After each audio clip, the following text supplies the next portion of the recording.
Welcome to this special episode of the Common Sense Skeptic, which was supposed to be out weeks ago, but between technical issues and various distractions in the news, it has been a long couple of weeks. As the channel turned 1 on July 1st, we celebrated a couple of significant milestones here: over 20,000 subscribers, 1.3 million views, and 217,000 hours, that's 13 million minutes of our material that was watched during our first year up and running. To celebrate our first anniversary, we asked our Patreon supporters if they had any questions about our channel that they would like us to answer, and they did not disappoint.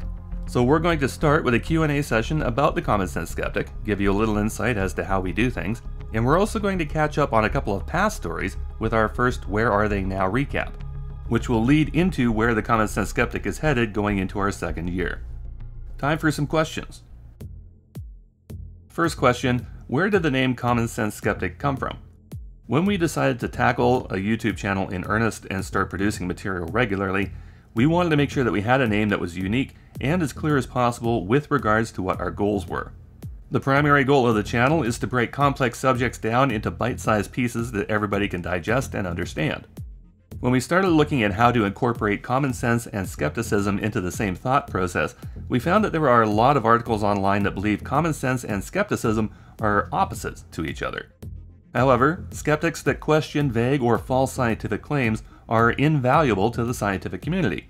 Their questions keep the people making those claims honest. It is such an important thought process that Neil deGrasse Tyson teaches a masterclass in it, and his mentor, Carl Sagan, is often quoted as saying extraordinary claims require extraordinary evidence, putting the responsibility on those making the claims to prove them. One of the simplest adages in this regard that we have all heard before: if it sounds too good to be true, it probably is. We all believe that if you are using common sense when looking at a topic, this should inevitably lead to skepticism, especially when the claim is vague, misleading, or false. So we literally removed the gap between the terms and fused them together to create the name. Next question, what are your backgrounds? We get this question all the time, but there's a couple of reasons why we don't share personal details. The first is pretty obvious. In this era of cancel culture, considering the rabid nature of muskrats, and seeing what some other channels have faced in the way of negative attacks, we're really not interested in following suit. The second is less obvious, but just as important. We want everyone watching our material to understand that what we do can be done by anybody. All the information we've ever used is out there waiting to be found. And as we are fond of saying, you don't need to be a rocket scientist to question one. The thing that makes our channel unique is how we connect the dots after the information has been collected. But again, this doesn't require a particular background or education or experience set. Anyone watching this channel right now could do what we do. You don't have to have a master's or a PhD in anything. You just need to think like a skeptic. Next question. Aside from Musk's absurd claims, what other junk science or quackery inspired you to start this channel? We dove into this a little bit during our Debunking Musk episode opening. There were a lot of things all coming out around the same time that didn't make a whole lot of sense, but they were making gobs of money on crowdfunding sites. Solar freaking roadways was one of the worst, still is one of the worst, honestly. People threw millions of dollars at Scott and Julie Broussard to change the world for the better, as they promised to do, but nothing ever came of it.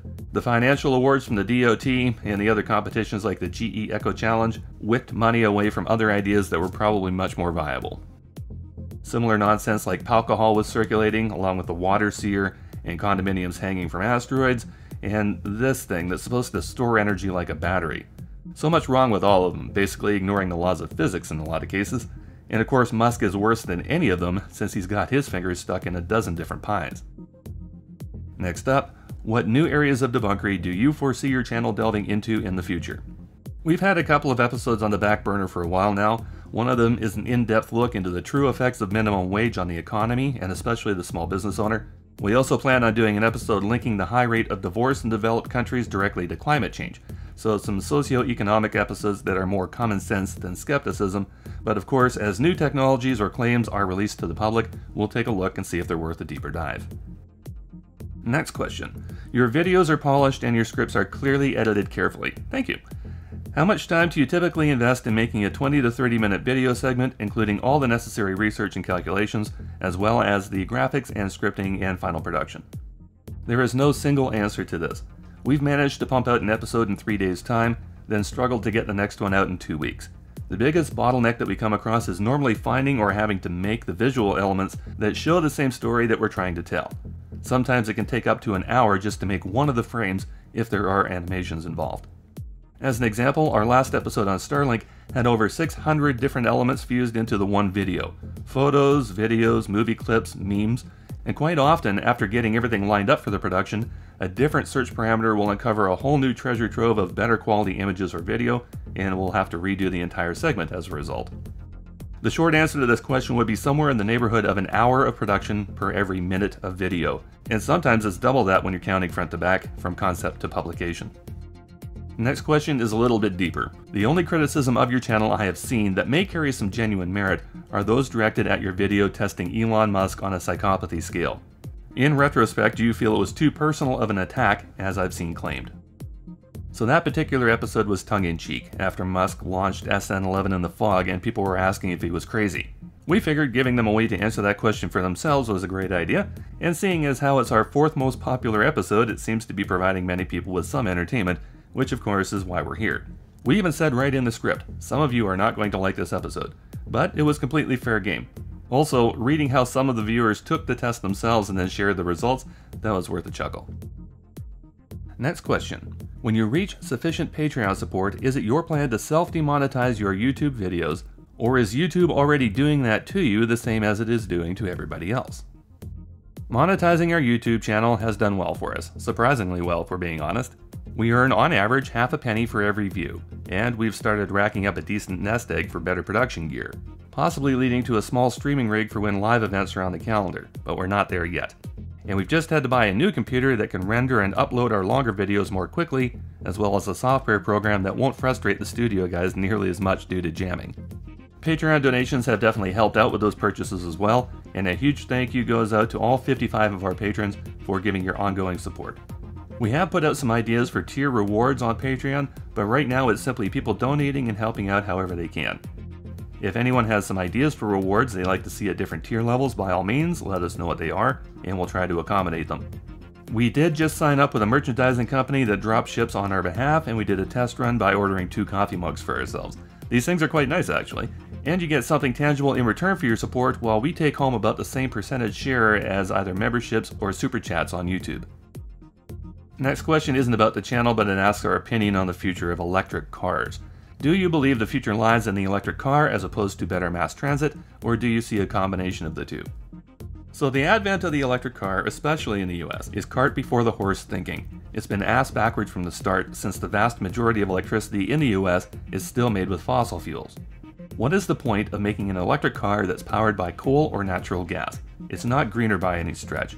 And the materials that need to be mined to produce the lithium cobalt batteries for these vehicles, which can't be presently recycled by the way, create additional harm to the environment that ICE vehicles do not. Another aspect of North Americans that needs to be realized is that they are very much defined by the vehicle they drive, so they are typically very resistant to mass transportation. Those mass transportation systems exist, but the people who ride them are generally looked down upon. The people who can't afford a car ride the subway mentality. Any true change in environmental impact will come from a greater adoption of mass transit electric vehicles that are powered specifically by hydro or nuclear power. These are technologies that already exist, and they tap right into existing electrical grids. Solar panels are going to be a monumental waste issue in the future. Same with millions of EV lithium batteries. Same with gigantic fiberglass wind turbine blades and posts, all of which take fossil fuels to create, and already those supposedly green technologies are creating more issues than they solve. The individual car powered by coal or natural gas will not solve our climate crisis and our greenhouse gas issue. But mass transit vehicles powered by hydro or nuclear electricity starts knocking those numbers down, so long as people will use the system in the first place. Considering that we've had electrically powered transportation modes that didn't even require batteries for 140 years, it sometimes boggles the mind that people now think that this is an improvement over this. Another short topic question. Are we in need of a code of ethics for private space ventures, perhaps determined by a consortium of NASA, FAA, FCC, SEC, GAO, and local authorities near launch sites? Our universal opinion here is that private space ventures should be limited to providing vehicles for national space agencies. For example, Musk has already shown a clear disregard on several fronts regarding space exploration, from wanting to jam up LEO to his goal of becoming Emperor of Mars. Other private individuals will follow that lead if they're left unchecked, and that will create havoc eventually. This behavior also results in no clear plan for off-world activities and duplication of efforts. For example, Musk wants to colonize Mars, but NASA is already sending machines there on a regular basis for scientific purposes, and Musk's SpaceX plays no role whatsoever in that enterprise. If Musk actually had something to contribute to that effort, they would be using that, right? The conclusion to reach here is that SpaceX currently offers no benefit over NASA's proven partner they have in ULA, yet everyone thinks it's going to be Musk setting up shop on Mars first, and what's worse, his fanboys wish ill will and ridicule any launch that isn't a SpaceX launch, while claiming every Starship explosion is iterative design in action. Every launch provider is already regulated by the United Nations Outer Space Treaty through their national government, but certain idiots with god complexes already seem to think they don't need to follow those rules, despite their vehicles being funded with taxpayers' money. Short answer is this: we already have regulations and treaties in place. They just need to be enforced properly, including shutting down and defunding operators who won't follow the rules. The United Nations at large would be doing the US a huge favor by already insisting that they rein Musk in. Next question. Is this a full-time occupation for you at present? The channel remains a hobby for those who are involved with it at this time. That being said, the Common Sense Skeptic has shown an incredible amount of potential, so we will be looking at our options for the future. In May, we got an inkling as to what CSS is capable of doing in financial terms, when we got a huge spike in subs and views following Musk's SNL appearance and subsequent crash of the crypto market. From those numbers, we determined that with 50,000 viewers watching a single episode every day, that would create about $400 in income, and that could become an income replacement for a writer-researcher team. However, this month we've just cracked the 20,000 subs milestone, and we do about 10,000 views per day, which doubles on a release date. Once those numbers climb a little and stabilize, then we'll think about making that shift. Next question. What are your core areas for debunking, and what subjects do you steer clear from? Growing up, we were all taught not to bring up politics and religion as conversation in mixed company, so we generally stick to that. There's nothing more polarizing than politics or more personal than religious beliefs. We've also moved SJW topics to the next list because there is no winning those arguments using common sense, and it's a great way to attract persons even more rabid than muskrats. Also, if there are other videos out there on a topic that we want to cover but somebody else has already pretty much nailed it and we can't really add to what they've done, that gets shelved. Some examples here would be Thunderfoot's masterful and ongoing dissection of Musk's Hyperloop and the bullshit exposed video on the ongoing Tesla FSD scam. What would we add to either of those presentations? The Vegas Loop, however, was covered by Thunderfoot in a way that was completely different from ours, so we went ahead with our production, and that has since turned into our third most watched episode of all time, behind the 2 parts of Debunking Elon Musk, all of them with well over 100,000 views now. Then to answer the first part of the question last, pretty much any tech claim we can find information on is fair game. Could you provide a brief description of your process from post idea, how we prioritize a post, research with our own or peer knowledge, online searches, other sites and libraries, and final edit before post? Whenever possible, we like to take on things that are current, and we try to get the material out while it is still relevant and fresh. But sometimes it's more advantageous to not be the first to post and to wait an extra day or two. The Starlink episode is a great example here. Had we uploaded prior to June 24th, we would not have had the headline and article of Musk stating Starlink needs $30 billion to stay afloat. Without that quote, our calculations could be more easily dismissed by his fanboys, but that Business Insider headline really cemented our numbers for us. As for the process, generally once the topic is discovered, we go looking for articles on the topic, and those articles will determine the tone of the production. It also starts showing us the different angles we can possibly cover in different segments. From there, we start a skeleton script, then flesh it out a little more before we go looking for visual aids. Often finding those aids leads to more script writing, or rabbit holes that we hadn't considered previously, and then they get worked in as well. But eventually we have to agree that we have enough material and finalize the script, otherwise some of them would still be getting produced. Once we finalize the script, we record the narration in workable segments, and then start syncing elements up. If the opening credits need to be refreshed, then that's when that gets done, and just that can take an hour or more to find the right images or make the animations, time it out, and then trim everything to sync to the explosion in the audio track. That's the first background music added to the project, and then we find additional appropriate music. This would be a great time to shout out Coag Music Productions on YouTube, where we locate all the tracks that we use in Common Sense Skeptic episodes. Another topic question: why is the Starship being built? All other rocket programs are being built for mission, and all the components are designed or built for the completion of that mission. This is a great question, and we're just going to touch on this a little bit since it was asked, then target it for a future episode. Why they're building Starship is definitely a mystery. A machine Musk intends to launch into space that we have proven time and again would not be suitable for most of the purposes that Musk has in mind, for which he raises money. The machine will need to be refueled, but that technology doesn't exist yet. Musk has been paid millions from NASA to create this process, but without 2 ships in orbit, they can't even start working on solving that problem. Starship will be relegated to low Earth orbit, for which they already have a heavy lift machine that hardly gets any work. Falcon Heavy hasn't flown for over 2 years, and it's only ever flown 3 times. So Starship relies on refueling to conduct most of their missions, and it can't perfect that propellant transfer.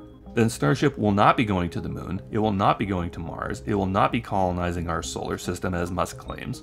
It will remain an LEO delivery device, and everybody already has those. Our final question is, what is your favorite episode? This would probably be a different answer for each of us, but there is one episode in particular that let all of us know we were onto something. Episode 6, Feed the Colony, released on July 20th of 2020, was not only fun to do and demolished the concept of feeding 1 million people off-world, it also attracted the attention of some pretty heavy hitters on YouTube. Episode 6 was the very first Common Sense Skeptic episode that was ever shouted out by Thunderfoot, and Dave Jones from EEV Blog was one of the first commenters on that segment as well. Those shoutouts brought us our first 1,000 subscribers, which was the threshold we needed to cross to monetize the channel, along with 4,000 hours of viewing time, which took us from July 1st until mid-September to hit that level. We are now doing daily. But it was those shoutouts for episode 6 that got us over the line. Time to check in on some of the stories we covered in the past and see how they panned out. We recently wrapped up a 3-part series about the Orbital Assembly Corporation's capital raise through Net Capital. In it, we noted that John Blinkow, who was CEO during the filming of their live event, had 0 degrees of separation between OAC and his sole proprietorship called the Gateway Foundation. Both of them had the same man in charge, same address, with the same phone number, and even the same extension.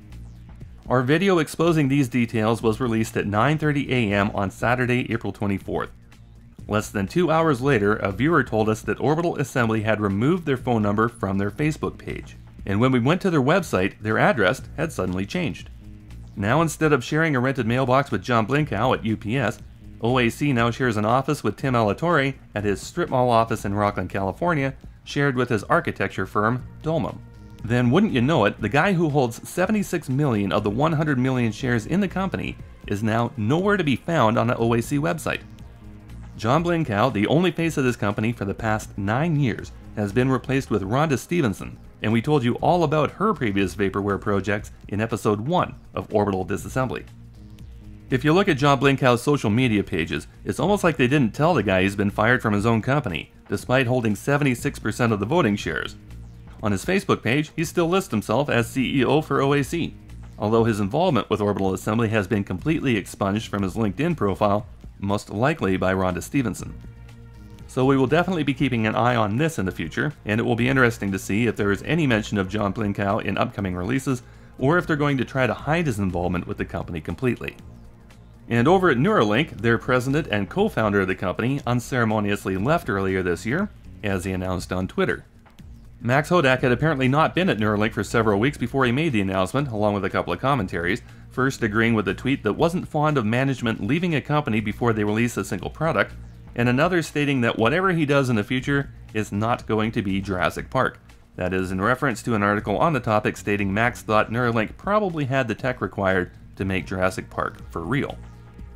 It would seem that Max's departure from Neuralink caught pretty much everybody by surprise, but considering his former mentor, Miguel Nicolelas, had some choice words about Neuralink and Elon Musk in a recent interview with Inverse, the writing had probably been on the wall for a while. According to this neurology pioneer, Musk doesn't understand a bit of neuroscience and what is the brain. He barely knows where it's located. Nicolelas runs the BCI lab at Duke University, where Max Hodak was once his student. So if his former prof had expressed some concern to Max about Neuralink, you can expect it would have carried some weight. This interview article was released May 27th of 2021. Max left sometime during March and announced it on Twitter on May 2nd. Pretty much guaranteed those two were talking to each other. Something else that could not possibly have sat well with everyone is that the Neuralink white papers being released by Neuralink have Musk's name, and only Musk's name, as the author on them, despite the fact that Musk does not have a doctorate in any related discipline, least of all BCIs, neurology, or medicine. The 12-page document released in 2019 does not name Hodak at all, not even as a reference. Neither does it mention any other founder. Ben Rappaport, Dongjin Sao, Paul Marola, Philip Sabas, Tim Gardner, Valesa Tolosa, they all go unmentioned in this document. Oddly enough, the only founder to be mentioned in the references is Timothy Hansen, citation number 28. The reason why this is extremely odd is because it was Hansen who publicly spoke up against the use of Neuralink in human patients after he left the company, saying it was barely suitable for animals. For which, Musk tried embarrassing Hansen publicly on Twitter, as he likes to do, which backfired on Musk, as it always should. And that brings us to the biggest update of them all. In October of 2020, we released a two-part episode that nailed Musk to the wall with his self-bailout of Solar City through the Tesla shareholders using manipulation, heavy-handed tactics, and outright lies when it came to describing the financial situation of the company and the state of technologies that Musk swore to the public and the shareholders was going to revolutionize the solar industry, namely the solar roofing tile. The product was taken straight from a 1976 NASA patent, presented as his own creation, and he demonstrated the product to a cheering crowd on the set of Desperate Housewives in October of 2016, despite the fact that the product didn't work at all. On July 12th of 2021, Musk had to defend his self-enrichment from this deal to Vice Chancellor Joseph R. Slites III in the Delaware Court of Chancery, and the outcome of this case, which has since concluded, could very well cause the financial implosion of Musk. We rode away to the court reporters in Delaware to acquire the true transcripts of these proceedings and received this email in reply. These documents were going to cost us $5.50 per page to get it the same day or overnight, $4 per page for next day delivery, or $2.50 per page with a 1-week delay.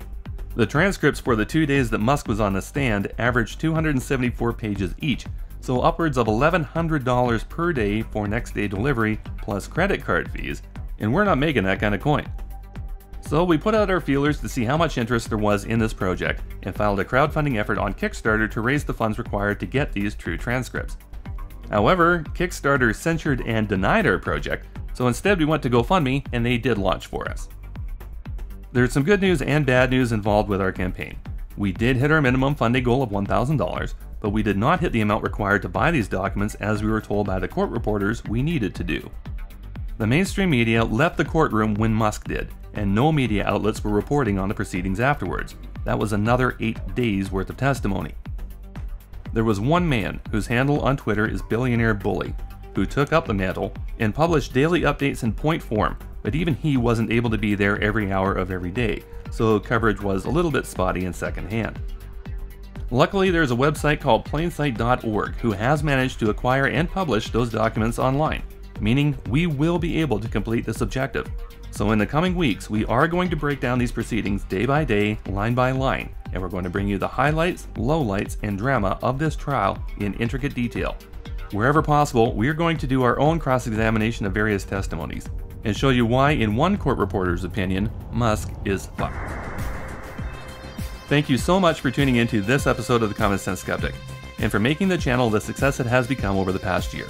When we first started out, we had no idea there would be so many people looking for the answers we were providing with each episode. And just to demonstrate the growth we're seeing, take a look at the new numbers for our channel.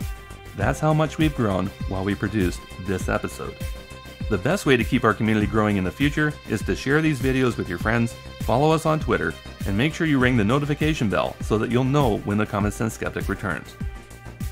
If you would like to directly support our future content, our GoFundMe campaign is still open, or you can sign up through Patreon at patreon.com/theCommonSenseSkeptic.